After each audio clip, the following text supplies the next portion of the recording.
Yo, what is up guys, Grim here, and in today's video, I'm going to share with you my day one experience with the new Ritual League and taking my League starter from the Twilight Strand all the way to my goal that I had, which was slaying Shaper on day one, so technically within 24 hours. And oh man, did we do it.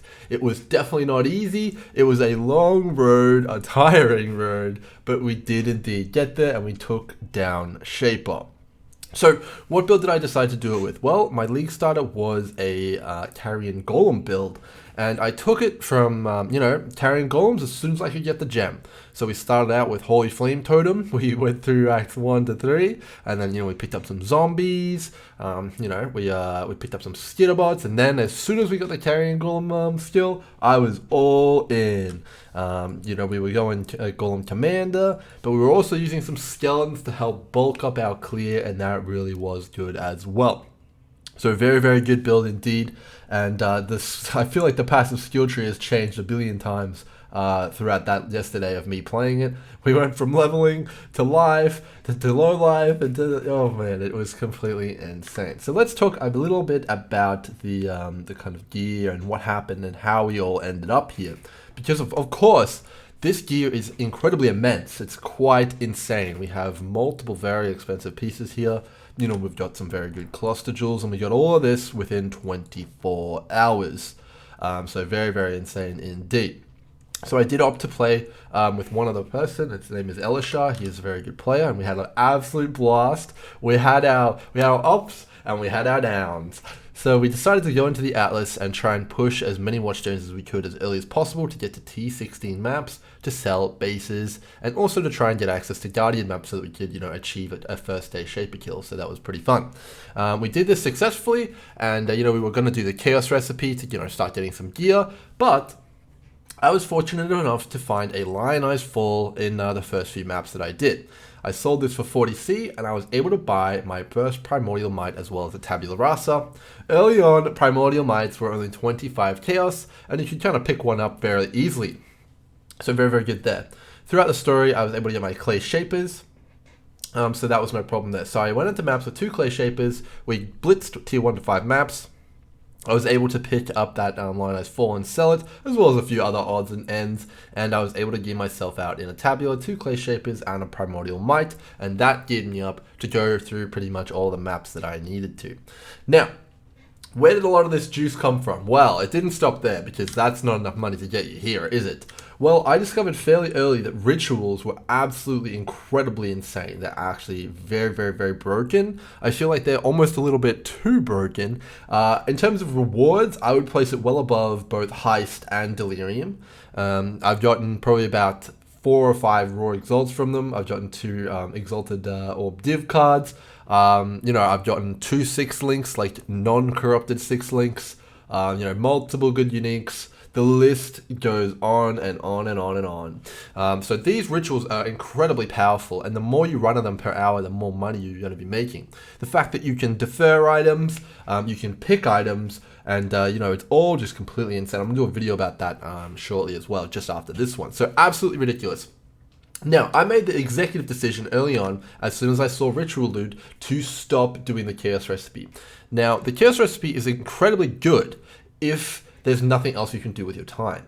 Now, when you compare that to Ritual, which is offering you 1 to 2 Chaos Orbs, a stack of fossils, all sorts of things, every single map, it's no longer worth doing Chaos Recipe with your time. You should instead just be doing more rituals, just put another map in. And I think that's my primary advice if you're trying to gear up quick, that is the kind of go. So we decided to keep pushing rituals, through maps. We were sharing a few completions. We managed to get the Atlas fairly complete, which is pretty good. And now we're in T16 maps, and I have a nice T16 map pool, which is pretty good. We were getting upgrades as we went, as shown on my spreadsheet. I invested in those Golem jewels early because I knew that they would keep going up, and oh man, they did. So we have all of the primordials here, and we do have indeed the Anima Stone as well. Very, very cool indeed.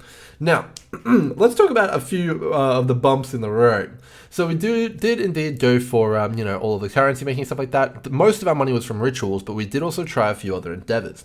We decided to do some Chayula Breachstones, as they are fairly cheap right now. Well, they were at least. I think they're about 42C, and you could sell the blessing for over 100. So we bought 5 of these things and invested about 250 chaos in them, and we didn't get a single blessing. The only piece of loot we got from 5 Triangular Breach Stones was 1 Green Dream we sold for 19 chaos. So we absolutely just threw multiple exalts and deleted them in the map device. So that was definitely a low point of the league start.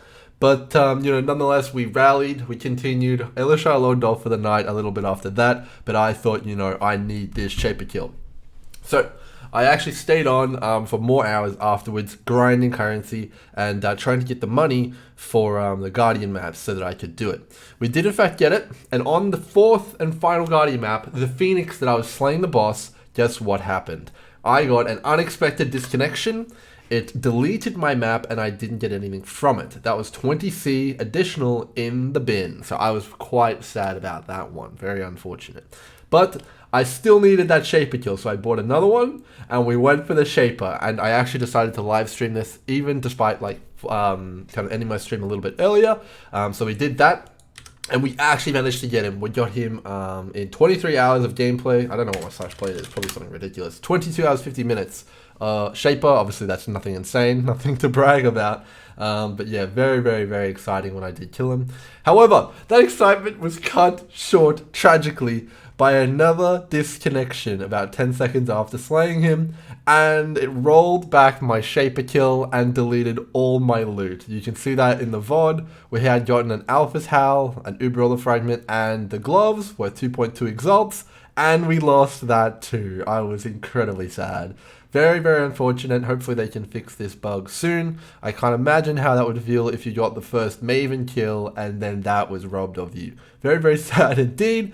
But moving forward, what can you expect? Well, we'll be pushing the build to new heights, and we will be trying to make a ton of currency now.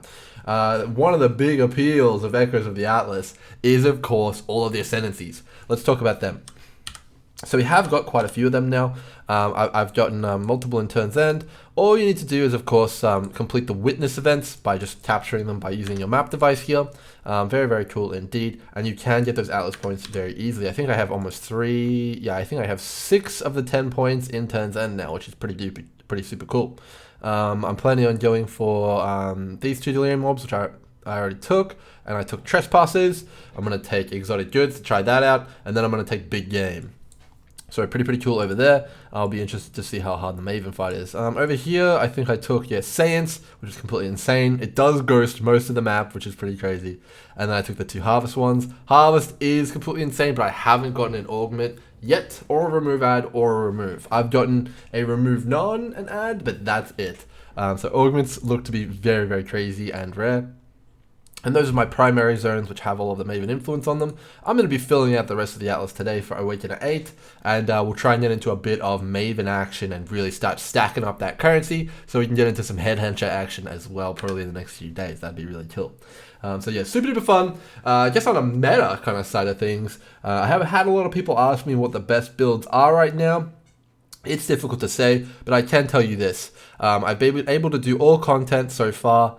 With the Golemancer, it's been a fairly smooth power curve, all the way up to about T14 maps, in which you really start to need a lot of damage. You're going to need to get some Cluster Jewels, you're going to need to get the Primordial Might, and maybe some other eminences as well. You need that damage to be able to clear the rituals. The rituals do deal an incredible amount of damage. I'll just show off the character here, I guess, a little bit in this invitation that I have here. I can't even find it. Here we go. Let's go in here.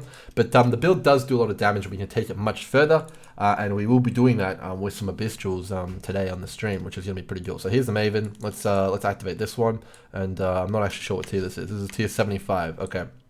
So what tier is that? That's a T7 map. So you can see here the build does incredibly good damage. It was able to do Shaper no problem and all that stuff like that. All the Guardians no problem. And we're kind of at the point where we should be able to do Uber now as well. So yeah, that should be pretty good. And then, oh, whoops, I don't know what that mechanic is. Unlucky. That's how it goes, dude. Don't know that mechanic. But anyway, that's how it is. That's the build there. Does clear maps fairly well. You can check it out. It clears rituals extremely well as well, and you won't be dying in rituals if that's a problem for you. So this build is definitely one I'd recommend. Yeah, pretty good. Now, what can you expect moving forward? We're going to have plenty of videos. Next one, go check it out on my video, is going to be on ritual and farming that and a bit of information. We'll see what we're expecting to here. Greenwich cans. What are we going to grab? I think we're going to grab... Let's grab face to face. Very, very cool indeed. Alright guys, so that's kind of my journey so far. Moving forward, we're going to get some Maven kills. Hopefully she looks pretty tough. But without further ado, I'm going to end the video here and get back to the action. So hopefully you guys enjoyed. I'll see you guys in the next one. Cheers.